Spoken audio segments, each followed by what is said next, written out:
नमस्कार मित्रों, स्वागत है आपका इस यूट्यूब चैनल पे। स्कूल छोड़ मुखबिरी में जुटे गुरुजी। ये खबर बहुत ही शर्मनाक है।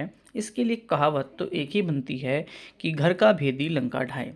हालांकि इस खबर को पढ़ने के बाद दो चीज़ें निकल के आएंगी, दोनों चीज़ों पर नज़र ज़रूर डालेंगे। तो खबर यह है कि एक जनपद में 4 गुरुजी इन दिनों पढ़ाई से ज़्यादा अपनी दूसरी भूमिका को लेकर चर्चा में हैं।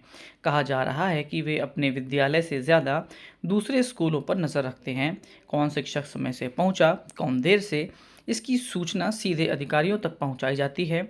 इसके बाद संबंधित शिक्षकों पर कार्रवाई की तलवार लटक जाती है। दिलचस्प यह है कि कार्रवाई के बाद समाधान का रास्ता दिखाने वालों में भी यही गुरुजन आगे बताए जाते हैं। गलियारों में तो यहाँ तक चर्चा है कि सेवा के अलग अलग रेट भी तय हैं। अब ये चर्चा राजधानी तक पहुँचने की बात कही जा रही है।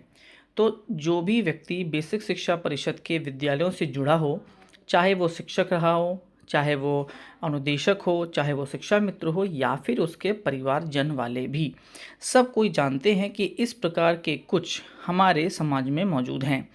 ये बात बिल्कुल गलत है कि यदि कोई शिक्षक लगातार विद्यालय लेट पहुंचता है, उसके लिए उसको दंड मिलना चाहिए। ये बात भी सही है, लेकिन यदि कोई शिक्षक अपने कार्य को छोड़कर इन सभी कार्यों में लिप्त है, इसका मतलब ये भी आप जान सकते हैं कि वो भी अपने कार्य को लेकर कितना सीरियस है।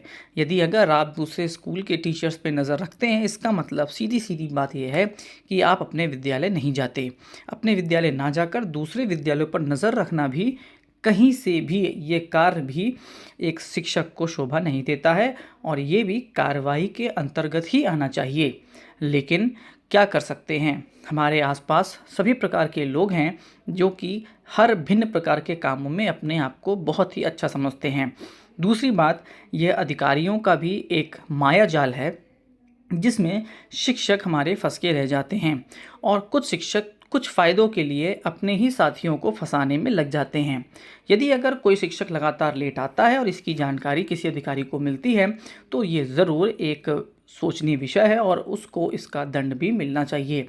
लेकिन यदि अगर कोई शिक्षक किसी कारणवश किसी दिन लेट होता है और अपना ही साथी दूसरे को किसी को फ़ोन करके किसी अधिकारी को बताकर उसका वेतन कटवाता है, तो ऐसे में अधिकारियों की भी गलती है। क्योंकि यदि अगर आप एक ब्लॉक के अधिकारी हैं या ज़िले के अधिकारी हैं, ऐसा नहीं है कि आपके पास पुरानी किसी शिक्षक की जानकारी ना हो या फिर कार्रवाई करने से पहले आप किसी भी परिप्रेक्ष्य को बिना समझे कार्रवाई करने जाते हों।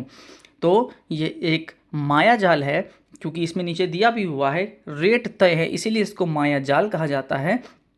क्योंकि इसमें शिक्षक जो लिप्त हैं, जो अधिकारी इसमें लिप्त हैं, वो सिर्फ एक दूसरे शिक्षक का शोषण करते हैं।